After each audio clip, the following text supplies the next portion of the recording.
할렐루야. 먼저 이 시간에도 하나님을 예배한 우리 성도들에게 오늘 여호수아가 경험했던 하나님의 은혜와 능력이 꼭 함께할 수 있기를 주의 이름으로 축원합니다. 오늘은 특별 새벽기도의 둘째 날입니다. 제가 여러분에게 주보를 다 순서지를 나눠드려서 보시겠지만 목표를 정했습니다. 우리가 갖고 있는 주제, 다시 하나님께라는 주제입니다. 우리의 믿음과 신앙을 돌이켜 하나님이 원하시는 믿음과 신앙, 하나님께서 바라시는 복된 신앙의 삶이 될 수 있도록 저는 우리 성도들이 이 새벽에 나오시면서 분명한 신앙의 목표를 갖고 나오시면 좋을 것 같아요. 그러니까 어떤 것이냐면, 내가 한 주간 새벽을 통해 내 믿음과 신앙을 돌이켜보고 하나님께서 원하시는 믿음과 신앙이 될 수 있도록 먼저는 하나님이 내 인생의 주인 되심을 인정하고, 그렇게 은혜 받음으로 내 삶의 방향과 삶의 목적을 하나님께로 향하게 만드는 것이죠. 그래서 여러분이 이 새벽 예배가 한 주간에 끝나고 나면 이 예배를 전후로 해서 하나님과 더 가까워지고 더 깊어지고 여러분의 삶에 들어가 일하고 계시는 그 하나님을 여러분이 꼭 경험하셨으면 좋겠습니다. 저는 그래서 우리 성도들이 이 새벽 사실 드리는 거 쉽지 않아요. 새벽에 나와서 하나님 앞에 예배하는 거 쉽지 않아요. 그러나 여러분이 마음으로 결단하고 믿음으로 서원하고 주님 앞에 도움을 요청한다면 저는 이번 한 주간을 통해서 하나님이 여러분을 바꾸시는 복된 역사가 일어날 줄로 믿습니다. 이 주님의 은혜가 우리 성도들에게 있기를 주의 이름으로 축원합니다. 그래서 오늘은 함께 읽으신 말씀 여호수아 1장 6절에서 9절까지 말씀을 통해 다시 말씀 위에 서라는 제목으로 여러분과 말씀 나누고 잠시 기도하는 시간을 갖도록 하겠습니다. 어쨌든 중요한 것은, 저는 그래서 우리 성도들이 뭘 놓치지 말아야 하셨냐면, 우리가 지난 주일 그리고 어제 그리고 오늘 그리고 앞으로 4일 동안 나누게 될 하나님의 말씀을 통해 여러분의 삶의 신앙의 모습을 잘 돌이켜서 살펴보셨으면 좋겠습니다. 그렇게 살펴보시고 여러분의 삶을 바꾸어가는 믿음의 지혜가 있기를 원합니다. 제가 전에도 말씀을 드렸지만 지금 저와 여러분에게 모든 분들이 성경이 있어요. 요즘은 시대가 정말 좋아졌죠. 스마트폰에도 성경이 있어요. 여러분이 마음만 먹으면 언제 어디서든 하나님의 말씀을 읽고 볼 수가 있습니다. 그런데 이 하나님의 말씀이 뭐와 같냐면 이렇게 생각하시면 돼요. 여러분에게 거울입니다. 여러분, 거울이 어떤 역할을 하고 있는지 잘 알고 계시죠? 거울이 지금 여러분의 모습을 있는 그대로 가감없이 보여줍니다. 예를 들어 내 몸에, 내 얼굴에 뭐가 묻어 있으면 묻어 있는 그대로 보여주죠. 그죠? 그리고 내가 어떤 매무새나 무엇인가 삐뚤어져 있으면 삐뚤어져 있는 그대로 보여줍니다. 그래서 거울을 보는 사람은 항상 온 매무새가 당정합니다. 자기를 비춰보고 자기를 수정해가고 자기를 새롭게 세워가는 것이죠. 여러분, 이건 외적인 것만을 말하는 것이 아닙니다. 저는 이것이 신앙의 삶도 똑같다고 말씀드리고 싶어요. 여러분, 지금 얘기 잘 들으세요. 저와 여러분이 예수님을 구주로 영접한 하나님의 자녀입니다. 하지만 저와 여러분이 예수님을 구주로 영접하고 하나님의 자녀가 되었다고 해도 우리의 영적 신분이 하나님의 자녀인 것이지, 우리의 삶을 가만히 생각해 보면 저 세상의 사람들과 별반 다르지 않아요. 큰 차이가 없어요. 그렇지 않습니까? 잘 생각해 보세요. 내가 예수를 믿고 신앙을 갖고 있어도 내가 삶을 살아가고 내 삶을 해석하고 삶을 풀어가는 모습 가운데 저 밖에 있는 세상의 사람들에게 선한 영향력을 주지 못할 때가 훨씬 더 많다는 거예요. 어쩌면 내 믿음의 연수가 오래되었어요. 신앙의 경험이 많아요. 신앙적 경험이 많이 있음에도 불구하고 여전히 나는 내 삶으로 누군가에게 선한 영향력을 주기보다 어떻게 저럴 수 있어? 라고 말을 들을지도 몰라요. 목사님이, 장로님이, 권사님이, 예수 믿는 사람이 어떻게 저럴 수 있어? 라는 소리를 우리가 하게 만들지도 모른다는 겁니다. 여러분, 제가 여러분에게 드리고 싶은 말씀은 그러면 안 돼, 잘못된 거야, 책망하고 정죄하려고 하는 말이 아닌 거예요. 여러분, 우리는 그럴 수밖에 없는 존재라는 것을 여러분이 인정하시라는 거예요. 왜냐하면 제가 말씀드렸죠. 우리가 예수님을 구주로 영접하고 하나님의 자녀가 되기 전 우리의 영적 신분이 뭐예요? 죄인이에요. 그 죄인이 뭘까? 세상에 나가서 법을 어기고 남의 것을 빼앗고 누군가를 해하고 그래서 죄인일까? 아니에요. 저와 여러분이 하나님이 계시지만 하나님이 계시지 않는 것처럼 하나님을 부정하고 하나님을 인정하지 않고 그저 내 마음과 내 뜻과 내 생각과 내 판단대로 살았던 존재였던 거예요. 그것이 영적으로 보면 죄인이란 말이에요. 그래서 저와 여러분이 예수님의 십자가로 말미암아 내가 주님을 구주로 영접하고 하나님의 자녀가 되었음에도 불구하고 우리 삶에는 뭐가 남았어요? 예수님을 영접하기 전 죄인으로 살던 죄의 습관이 여전히 남아 있는 거예요. 그러니까 그 죄의 습관 때문에 저와 여러분이 예수님을 구주로 영접했잖아요. 내가 하나님의 자녀가 되었어도 여전히 우리 안에 뭐가 있어요? 우리의 말, 우리의 태도, 우리의 눈빛, 우리의 모습, 우리의 가치, 삶을 살아가는 방향, 해석하는 모습, 그 모든 것들에 뭐가 드러나요? 죄의 습관이 드러나요. 그래서 누군가를 찔러요. 그 찌름의 대상이 가장 먼저 누구를 찌르는 줄 아세요? 내가 나를 찔러요. 내가 나를 찔러서 내가 아프니까 다른 사람도 찔러요. 여러분, 우리 감기 들고 아플 때 누가 와서 건드리면 어때요? 기쁘고 행복해요? 짜증 확 내죠. 건드리지 말라고 아프니까.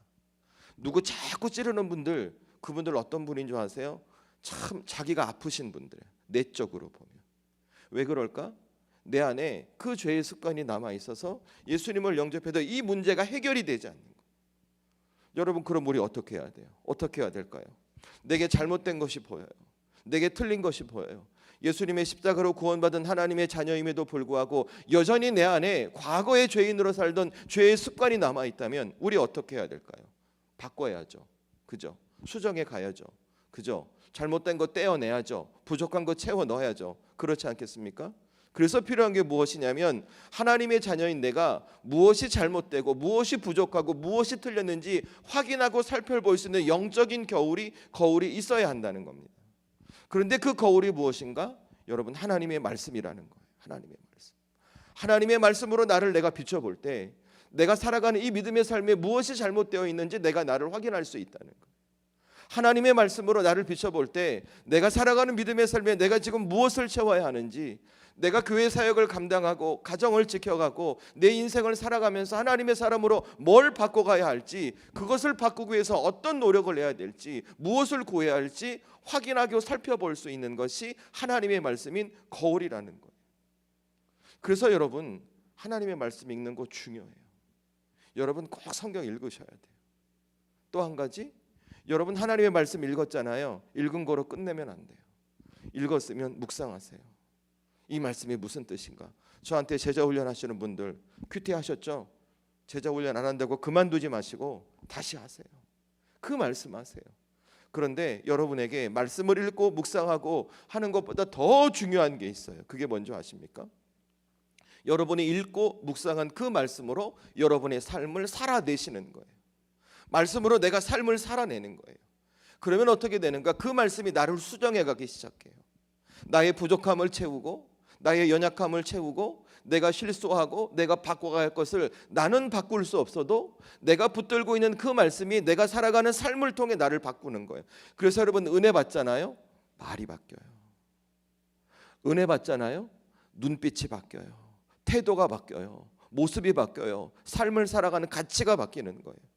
나아가 내 삶이 어떻게 되는가? 진짜 예수님의 십자가로 구원받은 하나님의 자녀의 삶, 그래서 하나님이 기뻐하시는 삶이 이 말씀의 능력으로 말미암아 우리에게 주어질 수 있다는 거예요.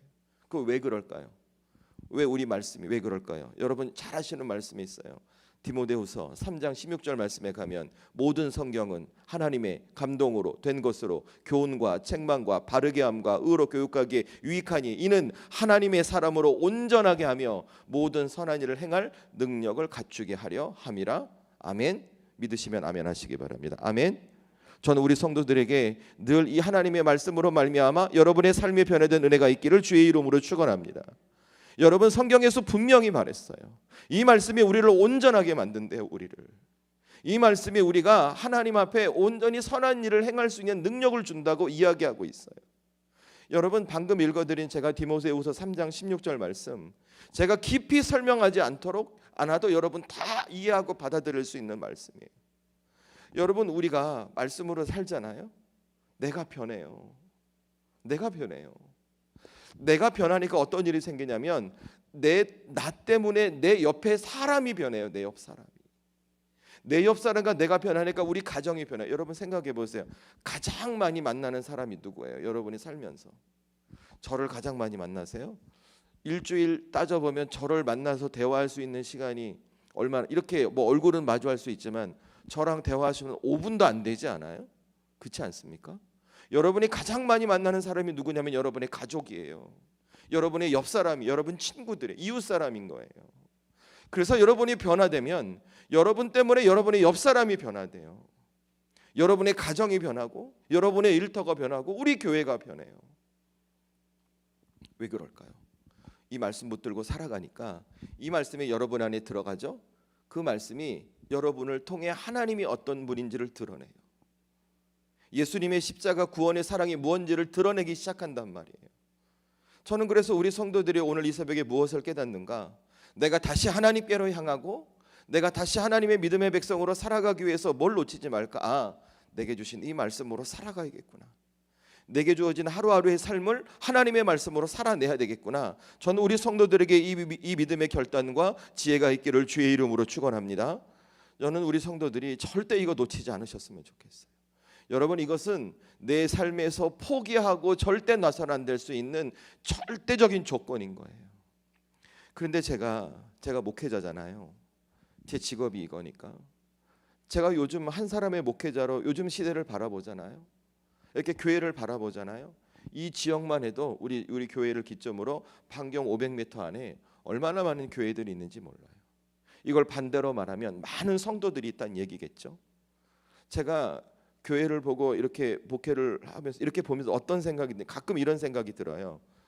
지금 우리는 우리의 삶을 변화시켜 갈 수 있는 하나님의 말씀을 잃어버리고 있는 시대는 아닐까라는 생각이 드는 거예요. 여러분, 우리의 삶에 여전히 교회가 존재하고 있습니다. 그죠? 우리 교회 안에 여전히 하나님의 말씀을 듣는 예배가 있습니다. 우리 교회도 마찬가지. 여전히 하나님의 말씀을 배우고 익힐 수 있는 양육 시스템이 준비되어 있습니다. 여러분이 어린 시절을 생각해 보세요. 제가 어린 시절 제가 이렇게 보기에는 되게 도시적으로 생기지 않았습니까? 반응이 없으시네요. 제가 이제 저기 전라남도 곡성군 옥과면에서 이렇게 자랐어요. 그 동네는 목욕탕도 없어요. 차도 몇 시간에 다니고 그런 시골에서 컸어요. 시골에서 컸거든요. 그때 교회 다니잖아요. 여러분 아시죠? 다 궤도 넘겨서 그죠? 찬송 부르고.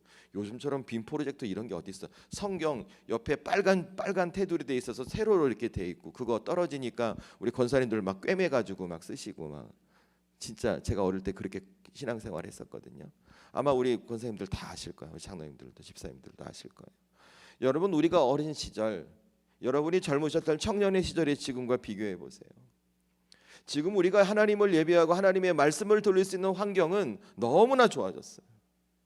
그런데 어떤 마음이 드냐면 정작 우리에게 주신 이 하나님의 말씀을 들을 수 있는 환경은 좋아졌는데 그 말씀은 우리에게서 점점 멀어져 가는 것 같은 거예요. 여러분, 물론 다 그런 건 아닐 거예요. 이 땅에 많은 교회가 존재하고 이 땅에 많은 하나님을 믿는 성도들이 존재하고 있어요. 그들이 하나님을 예배하고 하나님의 말씀을 듣고 아멘으로 화답하고 있지만 과연 그들의 삶이 진짜 아멘의 삶으로 연결되고 있는가? 여러분, 그렇다고 말할 수 있어요? 성도들이 아멘하고 하나님을 예배하지만 실제 그들의 삶에 그 아멘으로 말미암아 또 다른 주님이 원하시는 변화를 이루어가고 있는가?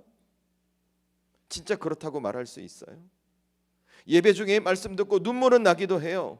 기도 중에 눈물은 나기도 해요. 그런데 예배가 마쳐지고 저 예배당의 문 밖을 딱 나가기만 하면 내가 들었던 그 말씀의 능력이 그들의 삶에 분명하게 나타나고 있는가? 여러분, 그렇다고 말할 수 있냐고요.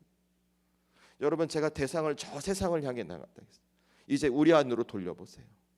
저와 여러분 그렇게 살아가고 있어요? 저는 저와 여러분도 예외일 거라고 생각하지 않습니다. 이건 저도 마찬가지고. 그러면 그 이유가 뭘까? 왜 그럴까? 왜 그럴까? 저는 이렇게 답이 생각이 되는 거예요. 우리가 하나님의 말씀으로 살지 않는 거죠. 내가 말씀은 듣되 그냥 듣는 것에서 멈추는 거죠. 내가 의도적으로 내가 하나님의 말씀을 들었으니 이 말씀을 내 삶의 중심으로 가져오고 이 삶을 내 삶의 기준으로 삼고 내 삶을 변화시키고 내가 이렇게 살아가야 할 삶의 이유와 원동력으로 하나님의 말씀을 삼고 있지 않는 거죠. 왜요? 그렇게 살지 않아도 내가 잘 살 수 있거든요. 편하거든요. 큰 어려움 없거든요. 그러니까 여러분, 어떤 일이 생기냐면 이 세상 속에서 구별되지 못해요. 예수님은 우리를 향해 너희는 세상의 빛과 소금이라고 말씀하셨는데 이 빛과 소금의 역할이 어디서 나타나요? 교회에서만 나타나요. 제가 그 전에 기독교 문화를 대학원 마치고 기독교 문화를 공부했어요. 제 클래스가 6명 정도 클래스가 되는데 저희 선배가 이제 강사로 와서 수업을 해요. 설문지를 봤어요. 한국 교회 어느 교회라고 말하면 여러분 다 아실 만한 큰 대형 교회에 청년들을 설문지를 조사했는데 그 중에 80%가 자신이 기독교인이라는 것을 세상에 나가서 말하지 않는데요. 그 왜 그럴까요? 신앙을 갖고 있냐 물어보니까 그 중에 60%가 확신할 수 없대요. 그 이유가 뭔지 아세요? 그 청년들의 자제분들이 90%가 그 교회 성도님들이에요. 그래 나중에 얘기하더래요. 우리 엄마 아빠 모습이 교회랑 집이랑 달라요. 우리 엄마 아빠의 모습이 교회랑 사회랑 달라요. 하나님이 진짜 계신지 모르겠어요. 그러는 거예요. 그 말을 듣고 물론 다른 설문도 있어요. 제가 그거 공부하면서 깜짝 놀랐어요.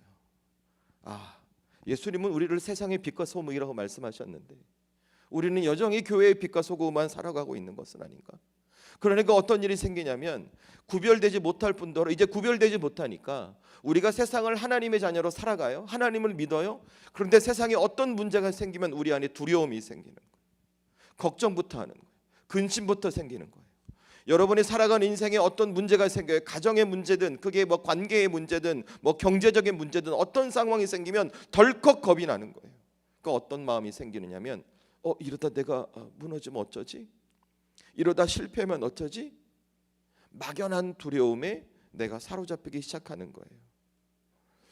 여러분 그래도 우리가 명색이 하나님의 자녀인데 예수님의 십자가로 구원받은 하나님의 자녀인데 매주일마다 예배드리고 우리는 세상을 살아갈 수 있는 영적인 힘을 공급받고 있는데 여러분 그런 내 삶에 막연한 두려움이 밀려올 때마다 저와 여러분 어떻게 살아가야 될까요? 어떻게 해야 될까요? 어떻게 우리의 삶을 바꾸고 그 두려움을 이기고 다시 이 땅에 정말 하나님의 원하시는 믿음의 백성으로 거듭나 우리의 삶을 하나님께 향할 수 있을까요? 저는 여러분 그 답이 오늘 말씀에 있어. 오늘 말씀. 여러분 오늘 말씀 6절 말씀을 함께 읽겠습니다. 시작. 강하고 담대하라. 너는 내가 그들의 조상에게 맹세하여 그들에게 주리라 한 땅을 이 백성에게 차지하게 하리라. 아멘. 자, 여러분 오늘 하나님께서 여호수아에게 딱 먼저 시작하셨어요. 뭐라고 시작했어요? 6장 초반부 보니까 강하고 담대하라고 말씀하시는 거예요. 여러분 여호수아에게 하나님께서 강하고 담대하라고 말씀하셨다는 이야기를 뒤집어서 생각해 보세요. 지금 여호수아는 하나님과 함께 광야 40년을 보냈어요. 광야 40년의 시간이 무엇인지 제가 어제 새벽에도 말씀드렸어요. 광야 40년 하나님의 돌보심을 경험했음에도 불구하고 하나님의 은혜를 직접 눈으로 목격했음에도 불구하고 지금 여호수아에게 뭐가 있어요? 강하고 담대한 마음을 먹어야 할 만큼 큰 두려움이 존재하고 있는 거예요. 여러분 성경을 읽으신 분들은 두려움이 뭔지 아시죠? 제가 방금 광야 40년의 시간을 여호수아가 보냈다고 이야기했어요. 그런데 6절 말씀을 보니까 하나님께서 뭐라고 하세요? 그들에게 주리라 한 땅을 이 백성에게 차지하게 하리라 하나님 말씀하세요. 이게 무슨 말이냐면 이제 이들이 광야 40년을 끝나고 약속의 땅 가나안 땅에 들어가야 되는 거예요. 그 땅에서 정복 전쟁을 하는 거예요. 그런데 여호수아 입장에서는 너무 그 일이 두려운 거예요. 그 왜 두려울까요? 주어진 일이 커서 그럴까요? 아니요. 자기 옆에 누가 없어요? 모세가 없거든요. 하나님의 사람 모세, 자기가 수종 들고 자기가 따랐고 자기가 함께 섬겼던 동역자 모세가 지금 그 자리에 없는 거예요. 여러분 모세가 어떤 사람인 줄 아시죠? 모세는 하나님께서 택하신 이스라엘을 출애굽시켰을 뿐만 아니라 광야 40년 동안 그들이 무너지지 않도록 그들을 이끌었던 영적인 지도자예요. 여러분 모세라는 사람은 아주 대단한 사람이에요. 예컨대 그가 하나님의 부를 때를 한번 하나님의 부르심 받을 때를 생각해 보세요. 우리 출애굽기 3장 가면 하나님께서 모세를 부르세요. 모세야 모세야 너 저기 애굽에 가서 내 백성들을 끌어내라 이렇게 얘기해요. 그런데 모세가 예 하나님 제가 순종하겠습니다 이렇게 말해요? 안 하죠. 모세가 3번이나 하나님 저 할 수 없는데 못하겠어요. 나중에 뭐라고 얘기해요? 하나님 저는 입술이 둔해서 말을 할 줄 몰라서 할 수 없습니다. 여러분 지금으로 말하면 이 표현 이해해 주세요. 말대답 따박따박하면서 하나님 앞에 저 못하겠는데요 라고 하나님 앞에 거부해요. 자기는 말을 못해서 애굽의 바로를 만날 수 없다고 말하고 있는 거예요. 여러분 생각해 보세요. 모세 진짜 말 못하는 사람이에요? 말 못하는 사람이냐고요. 우리 중에 예를 들어 우리 집사님, 여기 우리 장로님 계시는데 집사님 하나님이 부르셨어요. 김소연 집사, 너는 오늘 저기 가서 이걸 해. 하나님이 내게 자기 존재를 드러내시고 음성을 들려주셨어요. 우리 장로님 그러셨어요. 하나님, 저는 입술에 들여서 말 못하겠습니다라고 답변하시겠어요? 우리라면 두렵고 떨리는 마음으로 순종할 수밖에 없을 거예요. 그렇지 않겠어요? 그런데 모세는 그 순간 어떻게 해요? 하나님 앞에 자기 할 말 다 하는 거예요. 그러니까 모세는 어떤 사람이냐면 진짜 말을 못하는 사람이 아니라 하나님과 대화할 수 있을 만큼 말에 능통했던 사람이 모세라는 거예요. 여러분, 모세 대단해요, 안 대단해요? 모세 대단하죠, 그죠? 그가 광야를 40년을 이스라엘을 이끌었어요. 그런데 그 옆에 지금 여호수아 옆에 모세가 없는 거예요. 상대적으로 여호수아 생각해 보세요. 모세와 비교해 보잖아요. 그는 정말 작디 작은 사람이란 말이에요. 그런데 지금 여호수아가 감당할 일은 무엇이냐면 모세가 광야 40년을 지켰고 가나안 땅에 들어가 정복을 해야 되는데 이제 그 일을 누가 받아서? 여호수아가 받아서 일을 감당해야 되는 거예요. 여호수아 입장에서 두렵겠어요? 안 두렵겠어요? 두렵겠죠. 두렵겠죠. 그런데 하나님 뭐라고 말씀하시냐면 강하고 담대하라 말씀하시는 거예요. 그런데 여러분, 제가 이 말씀을 붙든 이유가 무엇이냐면 하나님이 여호수아에게 그냥 무조건 강하고 담대하라고 말씀만 하지 않으세요. 네가 어떻게 해야 이 강하고 담대할 수 있는지를 하나님께서 더불어 설명해 주시고 있는 거예요. 그 말씀이 어디에? 8절이에요. 8절 저와 여러분이 함께 읽습니다. 시작. 이 율법책을 내 입에서 떠나지 말게 하며 주야로 그것을 묵상하며 그 안에 기록된 대로 다 지켜 행하라. 그리하면 내 길이 평탄하게 될 것이며 내가 형통하리로다. 아멘. 자, 여러분, 이 말씀이 뭐예요? 요지가 뭐예요? 요지가 이렇게 말씀하시는 거예요. 여호수아야, 너 두려운 거 안다. 네가 살아갈 세상에서 감당해야 할 사명도 힘들고 어려운 것 같나. 그런데 그 두려움은 이길 수 있는 힘은 네 안에서 나오지 않는다. 어디서 나오는가? 내가 너에게 준 이 말씀에서 나온다. 그래서 어떻게 하라고요? 입술에서 떼지 말라는 거예요. 읽고 묵상하고 깨닫고 살아가라는 거예요. 어떤 순간이어도 이 말씀을 놓치지 말라고 말씀하시는 거예요. 이 말씀으로 삶을 살아내라고 말씀하시는 거예요. 그러면 이 말씀이 너희의 삶을 이끌어 갈 것이고 너의 두려움을 극복하게 하시고 너가 강하게 만들어 너로 하여금 하나님이 주시는 그 약속을 이루게 만들 것이다. 하나님이 말씀하시는 거예요. 저는 오늘 이 새벽에 우리 사랑하는 성도들이 이 말씀 잘 가슴에 새기셨으면 좋겠어요. 여러분, 우리에게 주신 하나님의 말씀은 여러분에게 지금 두려움이 있을 거예요. 여러분 새벽마다 기도하시고 이렇게 뭐 하든 안 하든 사람은 다 두려움이 있어요. 걱정이 있어요. 앞날에 대한 불확실이 있단 말이에요. 그런데 그 두려움과 근심과 걱정을 이기는 그 믿음의 근원이 뭔지 아세요? 내게 주신 하나님의 말씀이에요. 이 하나님의 말씀은 세상을 향해 나가려고 하는 내 어리석은 생각을 제어하는 하나님의 힘인 거예요. 이 하나님의 말씀은 내가 보이는 어떤 상황으로 말미암아 두려울 때 내 감정을 다스려 갈 수 있는 하나님의 권세인 거예요. 권세. 그래서 여러분이 뭘 놓치지 말아야 되냐면 이 하나님의 말씀을 절대 놓치면 안 돼요. 제가 어제도 말씀드린 예배 잘 드려야 된다고. 예배 잘 드리셔야 돼요. 예배 드릴 때 하나님 선포된 말씀 여러분 담을 수 있는 만큼 담아 가셔야 돼요. 그리고 어떻게 하셔야 돼요? 여러분의 삶에 돌아가 그 말씀으로 여러분의 삶을 살아내시라는 거예요. 그래서 오늘 하나님께서 말씀하시는 거예요. 이 율법책을 내 입에서 떠나지 말게 하라고요. 뭘까? 계속 읽고 묵상하고 적용하고 그렇게 살아가고 하나님과의. 저는 우리 성도들이 이 말씀을 이렇게 적용하면 좋을 것 같아요. 여러분이 선포하는 거예요. 하나님, 제게 이 말씀을 이렇게 주셨으니 제 삶에 이런 처지가 있지만 이 말씀으로 제 삶에 선포하겠습니다. 하나님, 제가 이 말씀으로 제 삶에 선포하겠습니다. 제게 하나님이 힘 주시고 제게 하나님이 능력 주셔서 제가 다시 믿음의 백성으로 살 수 있는 은혜 주심을 믿고 선포하겠습니다. 담대히 살아가게 하옵소서. 여러분 이렇게 하시라는 거예요. 저는 오늘 이 여호수아의 말씀을 묵상하면서 생각해 보면 저와 여러분의 삶이랑 다를 바가 없어요. 우리 솔직히 그렇잖아요. 내가 세상에서 열심히 살지만 어떤 어려운 상황이 생기면 우리의 믿음이 약해져요. 그때마다 우리의 마음과 심령에 어떤 소리가 들려요? 이거 될까? 이거 할 수 있을까?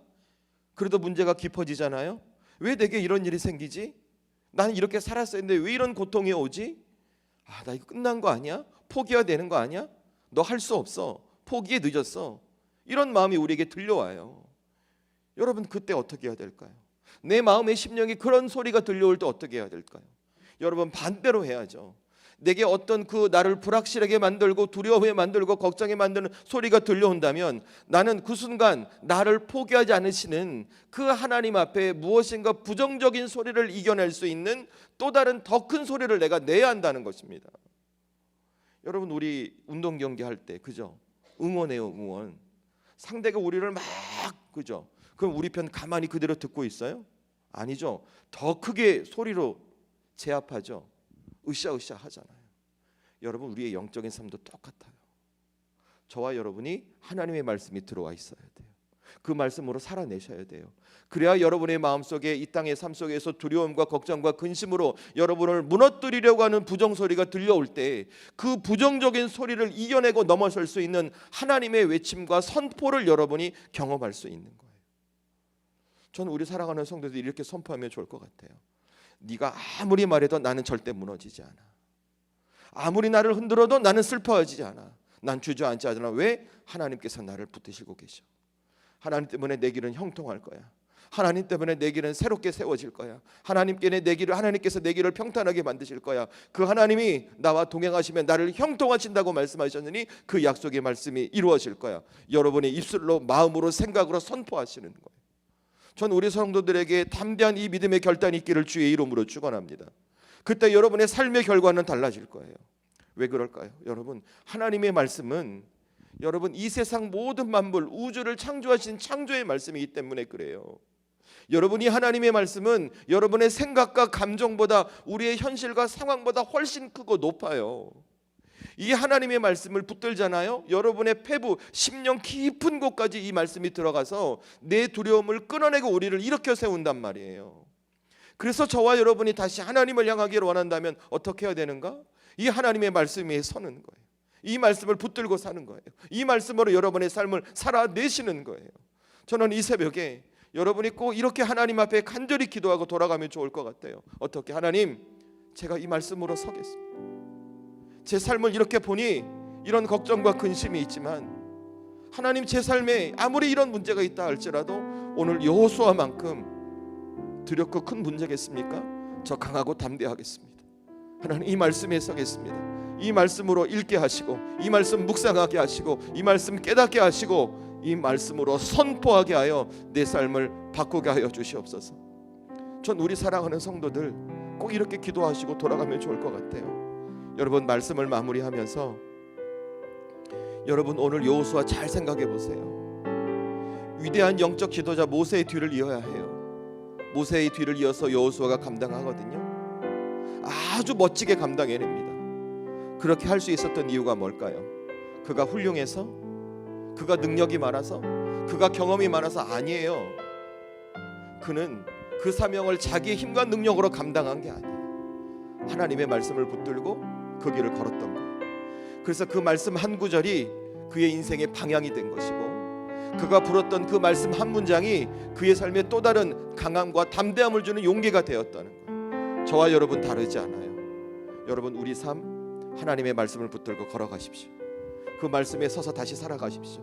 그러면 여러분이 붙들고 있는 그 말씀이 여러분을 이끌어 가시고 여러분의 삶에 하나님의 은혜와 약속을 이루는 복된 역사의 도구로 여러분에게 반드시 세워질 것입니다. 그러니 이 새벽에 다시 이 말씀 붙들고 살아가기로 결단한 우리 성도들에게 이 말씀의 능력이 꼭 임하는 주님의 역사가 임할 수 있기를 주의 이름으로 축원합니다.